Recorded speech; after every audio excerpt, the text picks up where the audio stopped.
अस्सलामुअलैकुम प्यारे बच्चों। आज एक नया चैप्टर हम शुरू करने जा रहे हैं। इस चैप्टर का जो नाम है वो मॉलिक्यूलर बेसिस ऑफ इनहेरिटेंस, तवारुस की सालमाती बुनियाद। यानी जो इनहेरिटेंस है,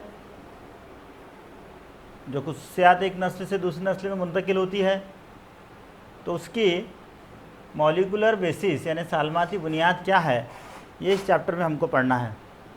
स्पेशली इस चैप्टर में डीएनए से रिलेटेड बहुत सारी चीज़ें हमको पढ़ना है। डीएनए की डिस्कवरी, उसकी इजाद, डीएनए को जेनेटिक मटेरियल जिनसी मादा क्यों कहा जाता है, उससे रिलेटेड यहाँ कुछ तजुर्बात हम पढ़ेंगे। इसमें ग्रिफिथ का तजुर्बा है, एवरी, मैककार्टी, मैक्लियोड का एक तजुर्बा है, हर्शी और चेस का तजुर्बा है। और इसके अलावा जो मरकज़े में जो डीएनए पाया जाता है वो किस तरह से उसमें समा जाता है, उसकी पैकेजिंग किस तरह से होती है वो देखना है।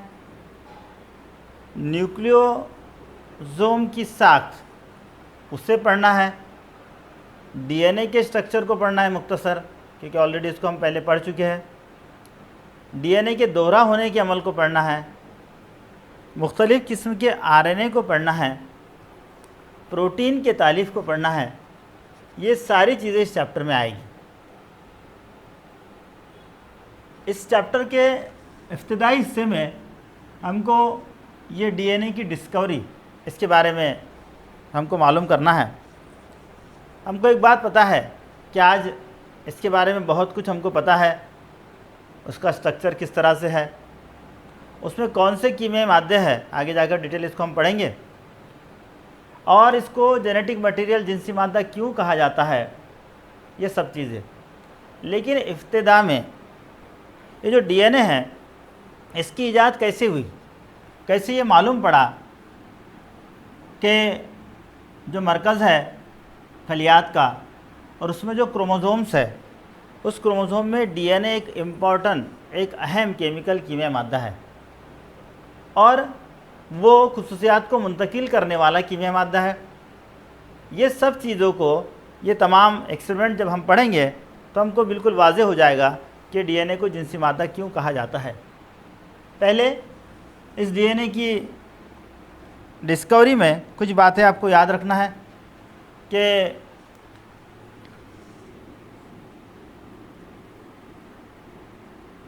1869 यानी 19वीं सदी में एक साइंसदान फ्रेडरिच माइस्चर, इसने जो है इस डीएनए का, इस मरकज़ी तेज़ाब का पता लगाया। एक्चुअल में हमको पता है डीएनए किसे कहते हैं हम, डीऑक्सीराइबोज न्यूक्लिक एसिड। आगे इसको डिटेल पढ़ेंगे अपन। इसने क्या किया, इसने डेड सेल्स जो पस की शक्ल में होते हैं, यानी ज़ख़म लगने के बाद जो उसमें पस हो जाता है, मुर्दा खलियात जो एक पानी की शक्ल में जो निकलते हैं उसे हम पस कहते हैं। उस पस की शक्ल में जो डेड सेल है उसे हॉस्पिटल से जो बैंडेज पे लगी हुई है, यानी ज़ख्मों के ऊपर जो पट्टियाँ बांधते हैं, उस पट्टियों से लगा हुआ ये जो पस है, इसको उसने हॉस्पिटल से जमा किया और जमा करने के बाद उसका केमिकल एनालिसिस किया, कीमियाई जांच की उसकी। और कीमियाई जांच करने के बाद उसने ये देखा कि उसमें एक बड़े पैमाने पर एक प्रोटीन पाया गया और उसे उसने न्यूक्लिन ये नाम दिया। अब ये जो न्यूक्लिन था उसमें बड़े पैमाने पर पाया गया और प्लस वो जो केमिकल्स, जो कीमिया मादा इसके अंदर उसको मिला, उसकी जो खासियत थी, उसकी जो स्पेशलिटी थी वो ये थी कि वो नोयत के एतबार से तेज़ाबी था, एसिडिक था, यानी ये जो मादा है इसमें जो पाया गया वो एसिडिक था, यानी उसमें न्यूक्लियन पाया गया और वो जो मादा है वो क्या था, एसिडिक था। तो उस पर से ये न्यूक्लियन से उसने उसको न्यूक्लिक और एसिड होने से उसको न्यूक्लिक एसिड नाम दिया। ओके, समझ में आ गया।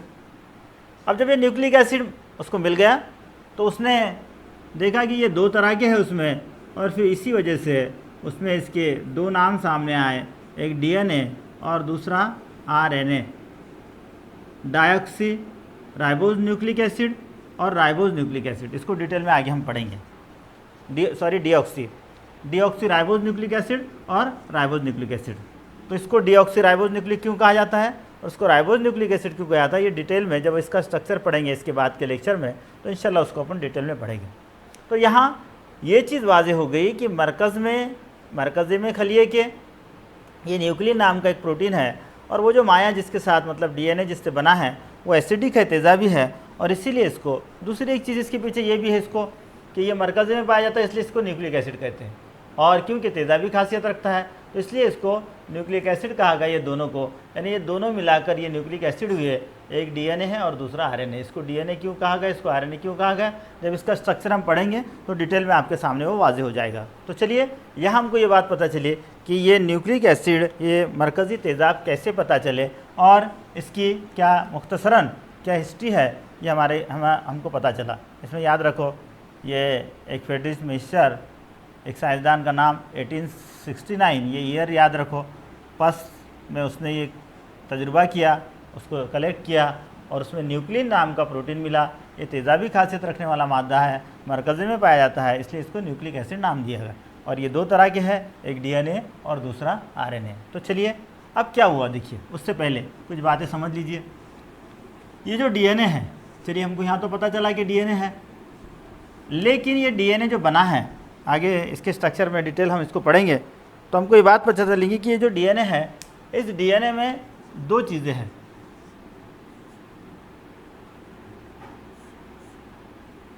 एक है इसमें प्रोटीन, अभी अपन ने उसका जिक्र किए,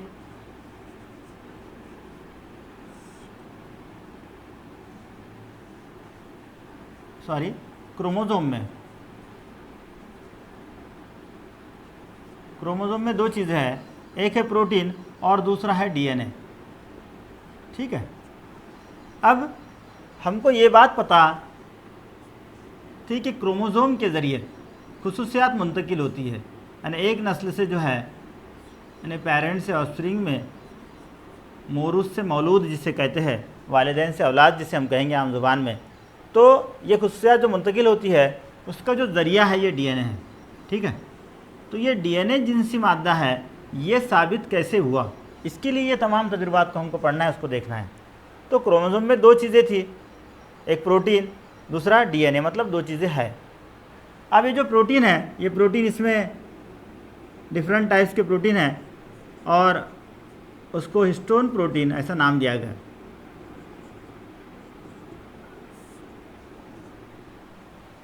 पांच किस्म के प्रोटीन है इसमें, H1, H2A, H2B, H3 और H4। ठीक है, ये जो पांच किस्म के प्रोटीन है जिसको अपन हिस्टोन प्रोटीन कह रहे हैं, ये हिस्टोन प्रोटीन प्लस ये डीएनए दोनों मिलाकर ये क्रोमोसोम बने हैं। तो अब एक क्वेश्चन ये है कि क्रोमोसोम में क्योंकि प्रोटीन है, क्रोमोसोम में क्योंकि डीएनए है, तो दोनों में से कौन है कि जो खुसूसियात को मुंतकिल करता है, ये पेरेंट्स से ऑफस्प्रिंग की तरफ या वालिदैन से बच्चों की तरफ या वालिदैन से बच्चों में। तो यहाँ एक क्वेश्चन मार्क हमारे सामने था। इस क्वेश्चन मार्क का जवाब, इस हवाले निशान का जवाब इन तीन तजुर्बात से हमको मिलेगा। इसमें पहला एक्सपेरिमेंट जो है वो ग्रिफिथ का है। तो चलिए इस ग्रिफिथ के तजुर्बे को हम पढ़ते हैं। इस ग्रिफिथ ने क्या बताया, फ्रेडरिक ग्रिफिथ ऐसा इस साइंसदान का नाम है। इस ग्रिफिथ ने जो अपना तजुर्बा किया, उस तजुर्बे को उसने 1928 में किया।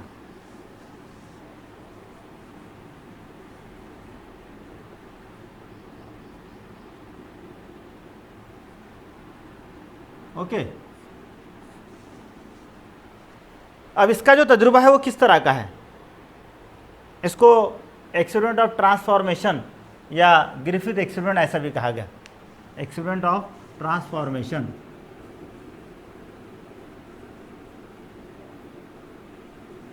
इसको भी लिख देना, पॉइंट आउट करना, कभी ये ट्रांसफॉर्मेशन के तौर पर इसको पूछा जाता है। अब इसके तजुर्बे में इसने क्या किया पहले समझ लीजिए। इसने जो तजुर्बा किया वो किया एक बैक्टीरिया के ऊपर, वो बैक्टीरिया जो निमोनिया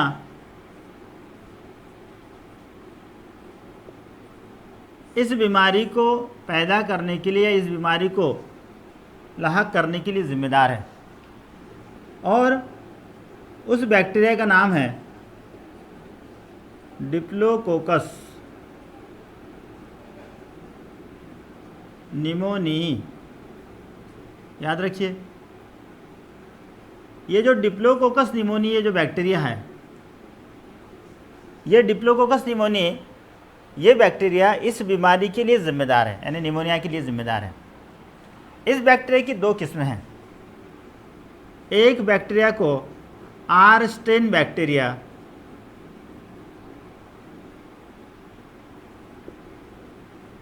या इसी को रफ बैक्टीरिया हम कहेंगे। दूसरा एस स्टेन बैक्टीरिया या इसे स्मूथ बैक्टीरिया। ओके, शॉर्ट में इसको आर बैक्टीरिया और इसको एस बैक्टीरिया कहेंगे। दोनों में जो फ़र्क है वो ये है, इसके नाम से समझ आता है कि रफ़ है, यानी इसके ऊपर एक कैप्सूल है, कवरिंग है, इसके ऊपर नहीं है, स्मूथ है। और ये स्ट्रेन जो हासिल करता है, इसके दोनों के अंदर डिफरेंस है। हमारे समझने के लिए हम दोनों की ये नाम याद रखिए, आर और एस बैक्टीरिया। ओके, इनमें से आगे दूसरी बहुत इंपॉर्टेंट चीज़ यहाँ याद रखना है आपको, ये दोनों में से जो एस बैक्टीरिया है, ये एस बैक्टीरिया पैथोजेनिक, ये लफ्ज़ आगे और आएगा कुछ जगह, और ये नॉन पैथोजेनिक। ओके, पैथोजेंस ये जो लफ्ज़ है पैथोजेंस,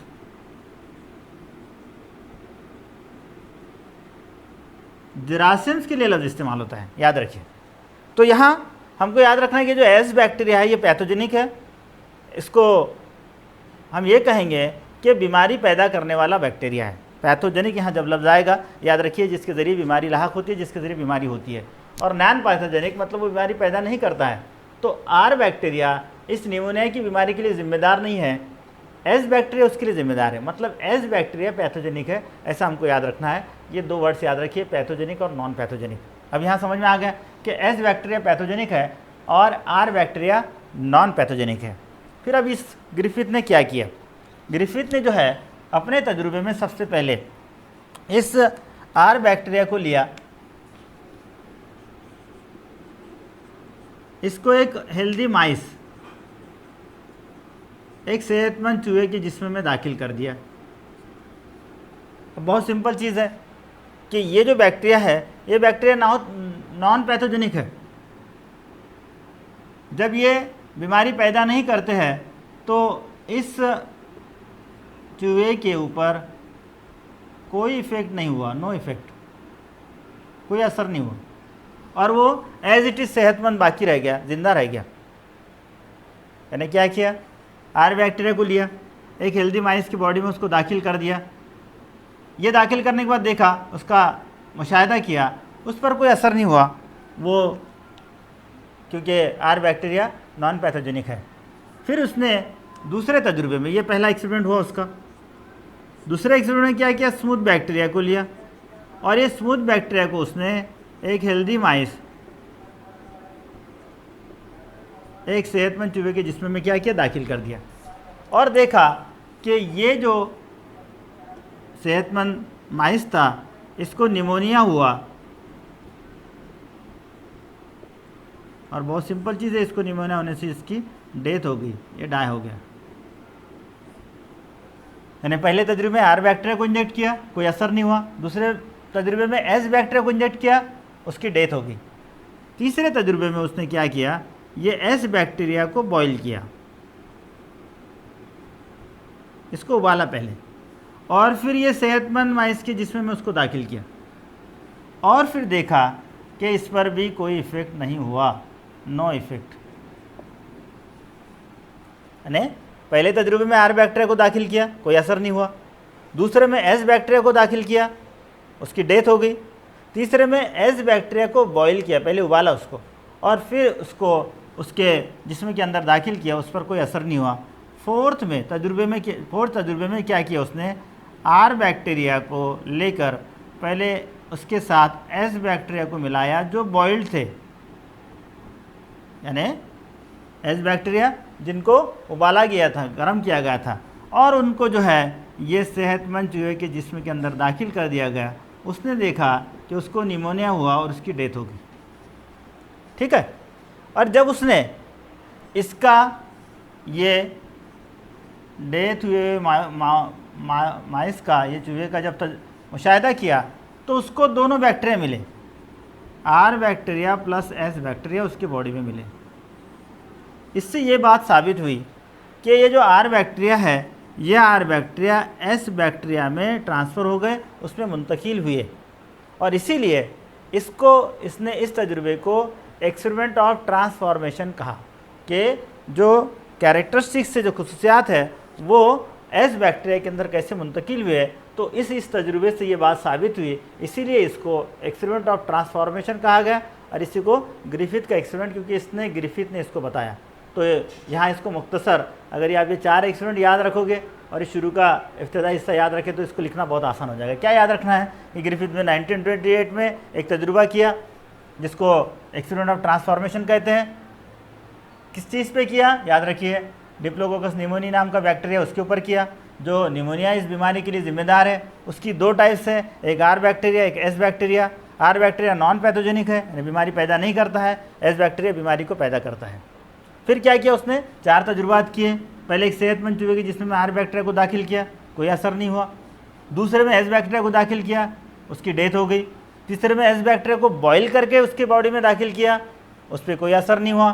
चौथे में R bacteria plus S bacteria जो बॉईल किए हुए, इनका आमेज़ा, इनका मिक्सचर उस सेहतमंद चूहे के जिस्म के अंदर दाखिल किया और देखा कि उसकी डेथ हो गई। और इस पे से उसने ये बात को वाज़े किया कि आर बैक्टीरिया इस ट्रांसफ़र कहाँ हुए, एस बैक्टीरिया में ट्रांसफ़र हो गए, और इसीलिए इस तजुर्बे को एक्सपेरिमेंट ऑफ ट्रांसफॉर्मेशन कहा गया। और ये ग्रिफिथ का तजुर्बा है। एग्जामिनेशन में अगर ये पूछा गया कि डीएनए जिनसी मादा है, डीएनए जेनेटिक मटेरियल है, इसको वाज़े करने वाला तजुर्बा बताइए, तो आपको ये ग्रिफिथ एक्सपेरिमेंट ही लिखना है, क्योंकि इसके बाद के जो 2 तजुर्बात हैं उसके बाद आए हैं। हालांकि इसमें 100% ये बात वाज़े नहीं हुई कि डीएनए जिनसी मादा है, इसके बाद के तजुर्बात में हुई, लेकिन क्योंकि ये पहला एक्सपेरिमेंट है इसीलिए एग्ज़ाम में अगर किसी साइंसदान का नाम, जैसे ग्रिफिथ का तजुर्बा लिखिए तो फिर सवाल नहीं आता, आप आसानी से ग्रिफिथ को लिख पाएंगे।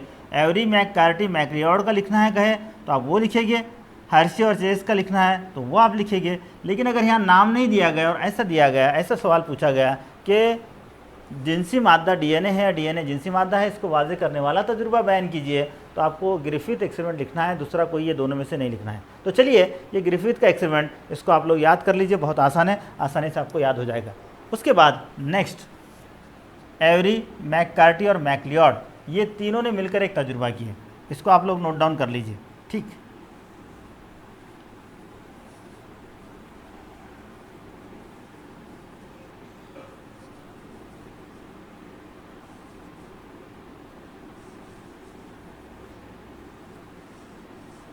ये एवरी, मैककार्टी और मैक्लियोड, ये तीनों ने मिलकर एक जो एक्सपेरिमेंट किए, उन्होंने क्या किया, ये जो ग्रिफिथ का जो तजुर्बा था इसको कुछ मॉडिफाई किया।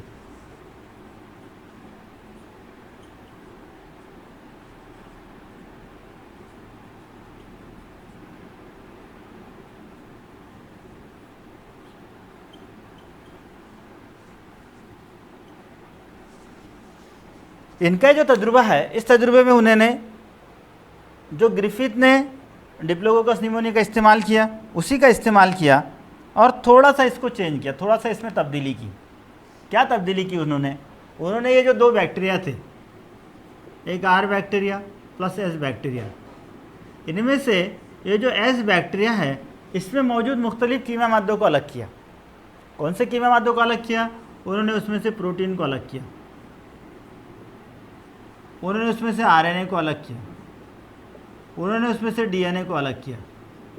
ठीक है, अब ये 3 चीज़ों को अलग करने के बाद इससे बारी बारी से आर बैक्टीरिया के साथ इस्तेमाल किया और इस बात को साबित किया, इस बात को वाज़ेह किया कि डीएनए के ज़रिए ही खुसूसियात मुंतकिल होती है, बाकी किसी के ज़रिए नहीं। तो पहले तजुर्बे में उन्होंने क्या किया यहाँ पर पहले एक्सपेरिमेंट में कि ये जो आर बैक्टीरिया है, इस आर बैक्टीरिया के साथ protein of S bacteria, S bacteria के प्रोटीन को मिला दिया। इसका जो आमेज़ा है ये एक हेल्दी माइस, एक सेहतमंद चूहे की जिसमें में दाखिल कर दिया। ये पूरा लिखना आप लोगों ने। और देखा उसने कि इस पर नो इफ़ेक्ट, इस पर कोई असर नहीं हुआ। यानी रफ बैक्टीरिया, एस बैक्टीरिया का प्रोटीन एक हेल्दी माइस की जिसमें में इसको इंजेक्ट कर दिए, इस पर कोई असर नहीं हुआ। फिर दूसरे तजुर्बे में क्या किया उसने, ये रफ बैक्टीरिया इसी तरह से plus RNA of S bacteria को लिया, इसको एक सेहतमंद चूहे के जिस्म में दाखिल किया, उसको देखा कि उस पर भी कोई इफेक्ट नहीं हुआ। यानी पहले प्रोटीन को लिया, कोई असर नहीं हुआ। फिर क्या किया, आरएनए को लिया, कोई असर नहीं हुआ। तीसरे तजुर्बे में क्या किया उसने, ये rough bacteria plus DNA of S bacteria, इसको लिया, इसको एक हेल्दी माइस के बॉडी में इंजेक्ट किया और देखा कि इसको निमोनिया हुआ और इसकी डेथ हो गई। ठीक है, तो यहाँ ये 3 एक्सपेरिमेंट इस बात को वाज़ेह करते हैं कि प्रोटीन, आरएनए ये दोनों जिनसी मादे नहीं हैं, लेकिन जिनसी मादा कौन है, डीएनए। क्योंकि जब इसका मुशाहिदा किया गया तो ये एस बैक्टीरिया भी उसके बॉडी में पाया गया। इसका मतलब ये है कि ये डीएनए के ज़रिए इस आर बैक्टीरिया में ये खुसूसियात मुंतकिल की गई जो एस बैक्टीरिया में थी, यानी पैथोजेनिक बीमारी को पैदा करने की जो सलाहियत उसके अंदर थी। फिर इसने क्या किया, इसके लिए जो और इसको कंफर्म करने के लिए एक कंफर्मेटिव टेस्ट लिया। एक्सपेरिमेंट यही किया उसने जैसे ये पहले वाला है, वैसे ही आर बैक्टीरिया प्लस प्रोटीन यानी प्रोटीनेज एंजाइम, इसके एक खामेरे का इस्तेमाल किया इसमें।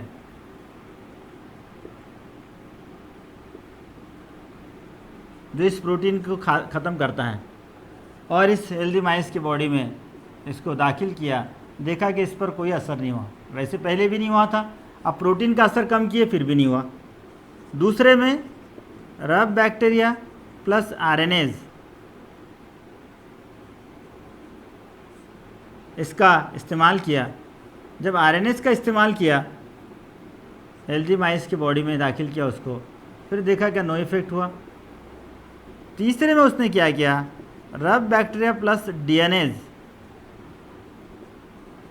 इस एंजाइम को उसके साथ मिलाया, यानी ये डीएनए, ये जो अमेज़ा है इसके साथ इसको मिलाया और इस हेल्दी माइस की बॉडी में इसको दाखिल कर दिया। जब ये डीएनएस को मिलाया तो उसने देखा कि डीएनए का असर, क्योंकि ये एंजाइम जो है ये प्रोटीनेज, ये प्रोटीन के असर को ख़त्म करेगा, आरएनएज आरएनए के असर को ख़त्म करेगा, डीएनएज डीएनए के असर को ख़त्म करेगा। तो इसने डीएनए के असर को ख़त्म किया और डीएनए के असर को ख़त्म करने से ये हेल्दी माइस की बॉडी में जब दाखिल किया गया तो उस पर कोई इफ़ेक्ट नहीं हुआ, नो इफ़ेक्ट। इसका मतलब ये दोनों को छोड़ दीजिए, ये याद रखिए। अब पहले ये 3 एक्सपेरिमेंट याद रखिए और ये एक याद रखिए कि रफ बैक्टीरिया तो थे, डीएनए हमने डाले थे और ये डीएनए के साथ डीएनए एंजाइम को मिक्स किया, ये हेल्दी माइस में उसको दाखिल कर दिया और उस पर नो इफ़ेक्ट, कोई असर नहीं हुआ, क्योंकि इस डीएनए एंजाइम ने इस डीएनए के असर को ख़त्म कर दिया। तो इसका मतलब ये हुआ कि जिनसी मादा क्या है, डीएनए है। क्योंकि यहाँ डीएनए जब दाखिल किया गया था तो हमको इस यानी इस चूहे में दोनों bacteria, R bacteria S bacteria मिले, उसको निमोनिया हुआ, उसकी डेथ हो गई। यानी यहाँ डीएनए जिनसी मादा, ये बात साबित हो रही। लेकिन उसको कंफर्म करने के लिए ये जो एक्सपेरिमेंट है, अगर आपने यहाँ 3 और ये चौथा लिख लिया काफ़ी हो जाएगा। आर बैक्टीरिया के साथ डीएनए प्लस डीएनए एंजाइम को डाला, ये खामरे को डाला, हेल्दी माइस में उसको दाखिल कर दिया, उस पर भी असर नहीं हुआ। इससे ये बात साबित हो रही कि डीएनए जो है ये जिनसी मादा, यानी खास तौर से स्पेशली ये एवरी, मैककार्टी और मैकलियोड, ये तीनों के तजुर्बे से ये बात साबित हो गई कि डीएनए ही जिनसी मादा है। ये जो तजुर्बा इन्होंने किया था वो 1944, ठीक है, याद रखिए इसको, 1944 में इन्होंने किया था और इससे ये बात साबित की कि डीएनए जिनसी मादा है। उसके बाद एक हर्शी और चीज़ का एक्सपेरिमेंट है 1952, ये इसको आप लोग नोट डाउन कर लीजिए, 4 लिख लिए काफ़ी हो जाएगा, बीच की लिखने की ज़रूरत नहीं है। पहले ये वाला, दूसरा, तीसरा और ये चौथा, इसको 4 नंबर दे दीजिए आप, ठीक। तो चलिए आगे बढ़ते हैं। एक तीसरा एक्सपेरिमेंट जो 1952 में, 1952 में, ये 2 साइंसदानों के नाम हैं हर्शी और चीज़, इन्होंने मिलकर किया। हर्शी और चीज़ ने मिलकर 1952, ठीक है, इन्होंने इस तजुर्बे को थोड़ा सा अलग अंदाज में किया और इस बात को साबित किया कि डीएनए जिनसी मादा कैसे है, किस तरह से है। उन्होंने क्या किया, उनके तजुर्बे के लिए एक बैक्टीरियोफेज का इस्तेमाल किया।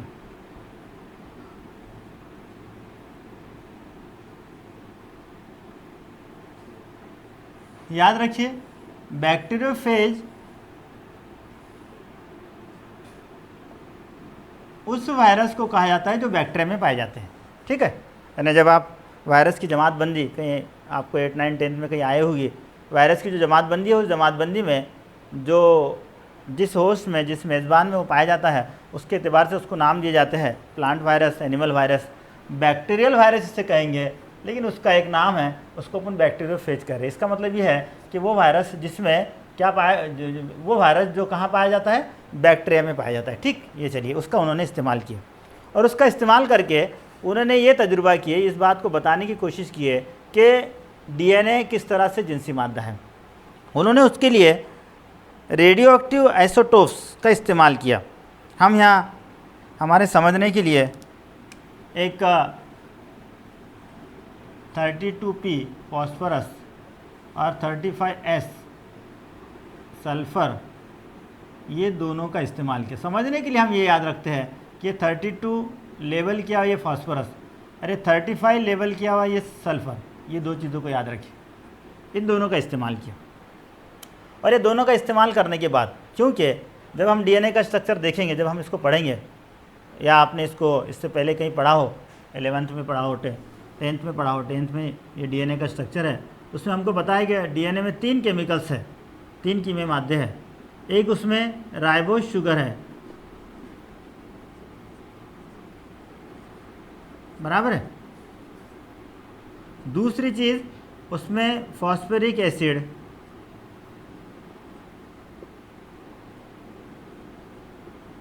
और तीसरी चीज़ नाइट्रोजन बेसेस, जो 4 है, एडेनाइन, ग्वानिन, साइटोसिन और थायमिन, ठीक है। आगे इसका स्ट्रक्चर पढ़ाऊंगा तो इसको डिटेल अपन पढ़ेंगे। ये राइबोस शुगर है, लेकिन इसमें उसका जो ज़ाब्ता है उसके मुताबिक, यानी C5H10O5 ये होना चाहिए पेंटोस शुगर के एतबार से, क्योंकि इसमें 5 इसलिए इसको पेंटोस कहा जाता है। तो यहाँ O4 है, इसलिए इसमें एक ऑक्सीजन कम होने से इसको डीऑक्सीराइबोस कहा गया और इसीलिए इसको डीएनए कहा गया, डीऑक्सीराइबोस न्यूक्लिक एसिड, ठीक। तो ये डीऑक्सीराइबोस शुगर है, इसमें फॉस्फोरिक एसिड है, नाइट्रोजन बेस है, जो 4 किस्म के। इसका मतलब क्या है कि डीएनए में ये फॉस्फेटिक ग्रुप है, सल्फर नहीं है, ठीक, समझ में आ गया। तो इन्होंने ये 2 को उस बैक्टीरिया के अंदर लेवल कर दिया, एक रेडियो एक्टिव 32P फॉस्फोरस और रेडियो एक्टिव 35S, ये 2 कीमे मादों को उस वायरस के साथ, उसके जेनेटिक मटेरियल के साथ जोड़ दिया। और ये जोड़ने के बाद उन्होंने 2 अलग अलग, ये इसको नोट डाउन कर लेना, 2 अलग अलग जो है, ये 2 अलग अलग बैक्टीरिया में ये 2 वायरस को मुंतकिल कर दिया, इसको ट्रांसफ़र कर दिया। अब हमको पता है कि समझ लीजिए ये इस तरह का ये बैक्टीरियल सेल है,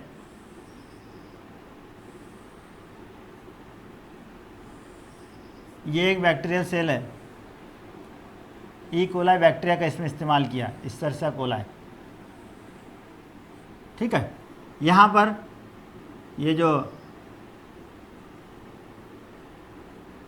वायरस है ये दूसरे वाला वायरस यानी बैक्टीरियोफेज हम जिसे कह रहे हैं, इसमें एक में ये रेडियो एक्टिव पी वाला ये डीएनए के साथ जोड़ा गया, ये रेडियो एक्टिव एस जोड़ा गया। अब ये जोड़ने के बाद जब इसमें ये जेनेटिक मटेरियल यहाँ दाखिल हो जाएगा और जैसे ये इस बैक्टीरिया का डुप्लीकेशन होगा, इसका नशोनुमा होगा, इसमें ये जो वायरस है, ये वायरस इसमें दाखिल होने के बाद इसका जो जेनेटिक मटेरियल है डीएनए, ये मल्टीप्लाई होगा कई ऐसे वायरस को बनाने के लिए। ये कई बार डुप्लीकेट होगा, यानी कई बार इसका दोहरा होने का अमल होगा, कई ऐसे डीएनए के सालमात इसमें से बनेंगे, ठीक है।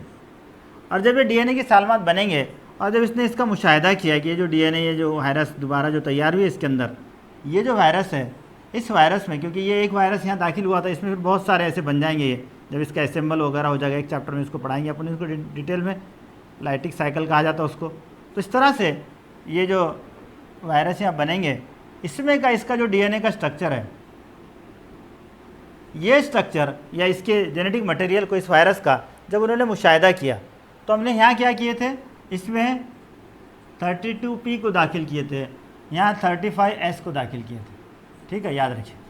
तो उसने ये देखा कि इसमें जितने भी वायरसेस पाए गए वो सब में 32P मौजूद है।